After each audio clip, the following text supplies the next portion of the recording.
Il y a beaucoup dans mon temps quelque chose qui raconte la fin de l'amour.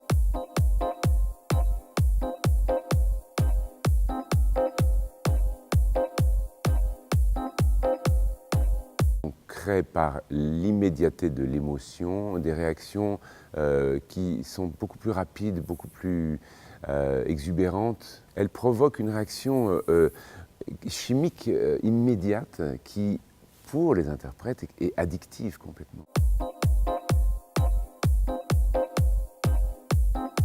Ça a été une surprise quand j'ai découvert la vie d'Yves Montand, qu'il y avait des liens entre l'histoire d'Yves Montand et de celle de mon père. Le dénominateur commun, c'est la misère. Et ils avaient un talent particulier, c'est-à-dire qu'ils ont eu un rêve de se dépasser eux-mêmes par la culture.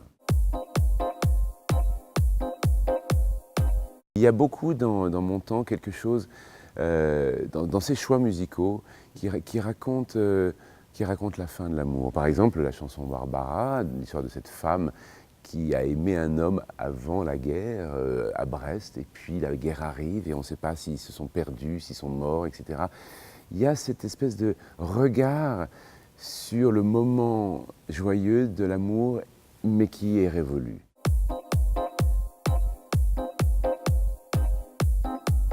De continuer à transmettre le flambeau de ce répertoire, c'est-à-dire de ne pas rater le rendez-vous avec le public, et particulièrement avec les jeunes. C'est ça qui compte pour moi, parce que ce sont des textes magnifiques, ce sont des mélodies magnifiques, et qu'il faut que ça atteigne une génération qui n'est pas du tout au courant de tout ça.